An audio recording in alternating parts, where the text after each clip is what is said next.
श्री राम रामेति रामेति रमे रामे मनोरमे सहस्त्रनाम तत्तुल्यम राम नाम वरानने। श्री राम रक्षा स्तोत्र से आज के इस वीडियो का प्रारंभ करते हैं।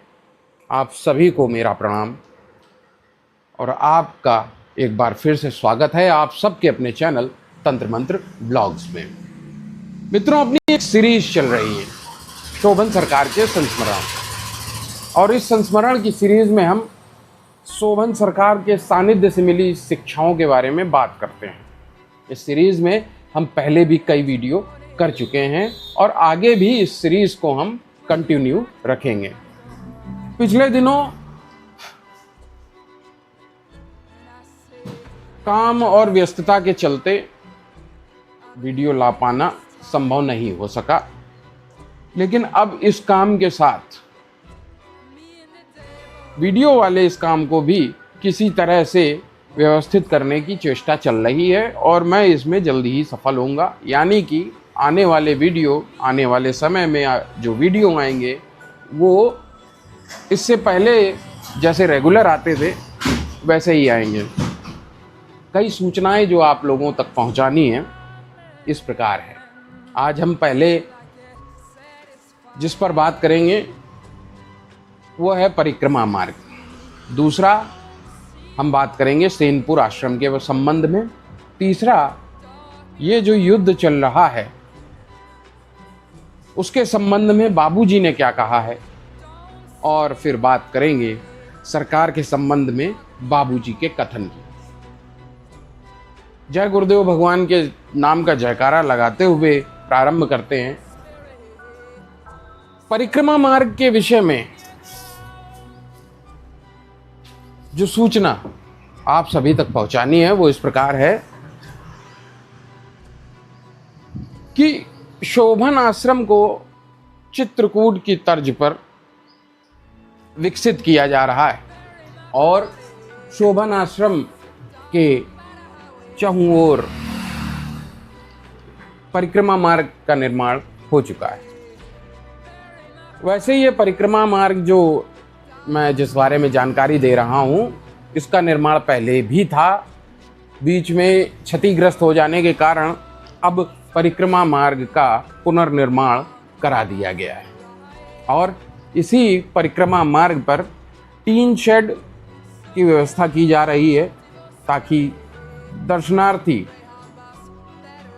हर मौसम में परिक्रमा का लाभ ले सकें। आश्रम को एक रमणीक स्थान, शांतिप्रद आध्यात्मिक स्थान का पूरा रूप दिया जा चुका है और आश्रम की मनोरमता देखते बनती है। दूसरी सूचना के संबंध में जो सेनपुर आश्रम के बारे में जानकारी आप लोगों को देनी है वो जानकारी मुझ तक आई है। इसे जानकारी नहीं सूचना कहना ज़्यादा उपयुक्त होगा। सूचना इस प्रकार है कि सेनपुर में प्रेमानंद महाराज जी आश्रम का निर्माण करा रहे हैं। अब जो सेनपुर से संबंध रखते होंगे या जो जानकार होंगे वो कमेंट करके बताएं कि सेनपुर में इस समय क्या चल रहा है।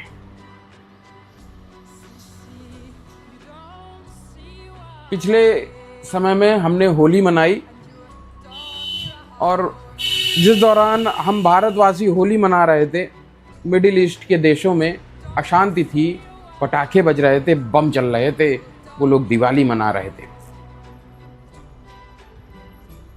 बाबूजी का भी ध्यान इस विषय पर गया जब कुछ लोगों ने उनसे पूछा कि युद्ध चल रहा है, युद्ध का क्या परिणाम होगा, तो बाबूजी बोले हैं कि भयानक विनाश काल चल रहा है। विश्व में सिर्फ 80 करोड़ की आबादी रह जानी है। भारत की स्थिति अन्य राष्ट्रों की तुलना में बहुत उत्तम रहेगी, ऐसा बाबूजी का कहना है। समय वो आ चुका है कि लोकतांत्रिक व्यवस्था का समापन निकट है। राजतंत्र पुनर्व्यवस्थित होगा और प्रकाश में आएगा।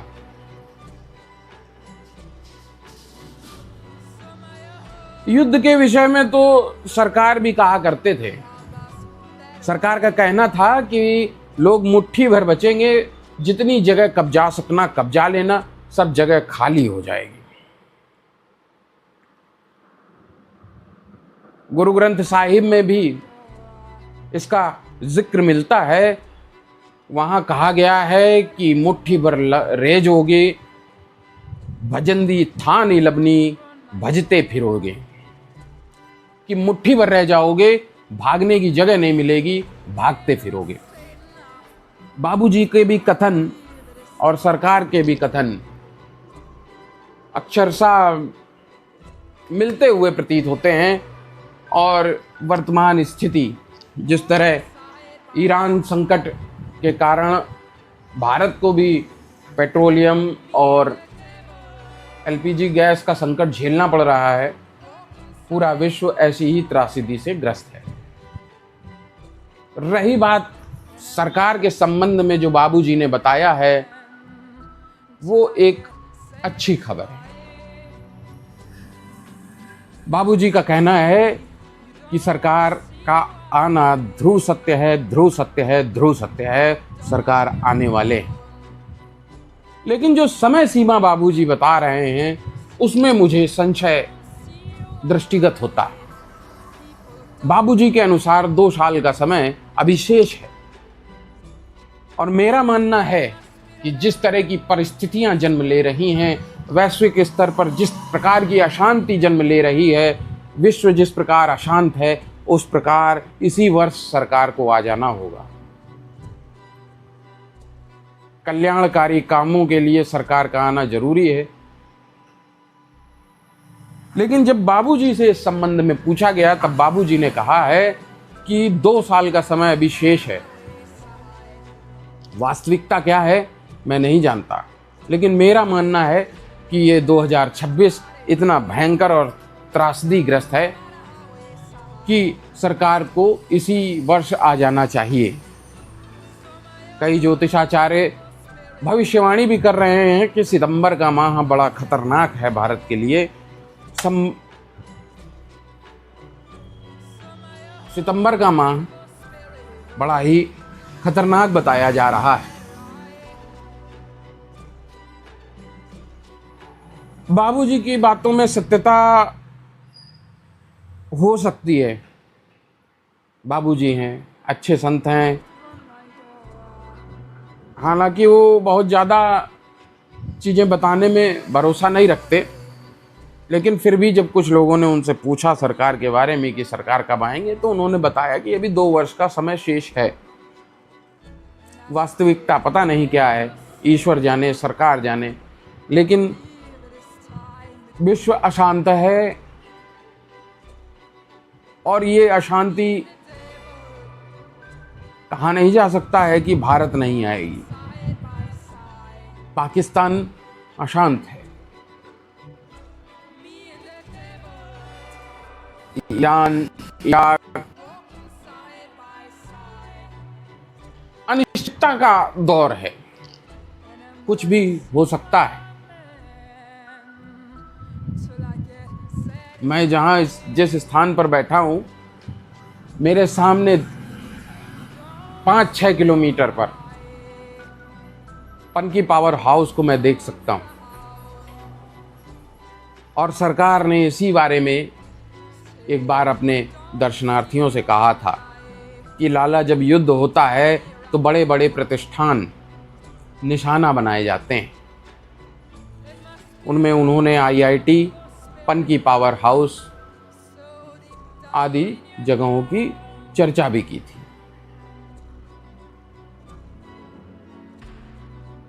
और एक कृपार्थी से उन्होंने कहा था कि इधर चलो तो कुछ हो जाए, यानी कि शोभन की ओर चलो तो कुछ हो जाए। तो मैं अर्थ निकालता हूं कि विश्व अशांत होने वाला है।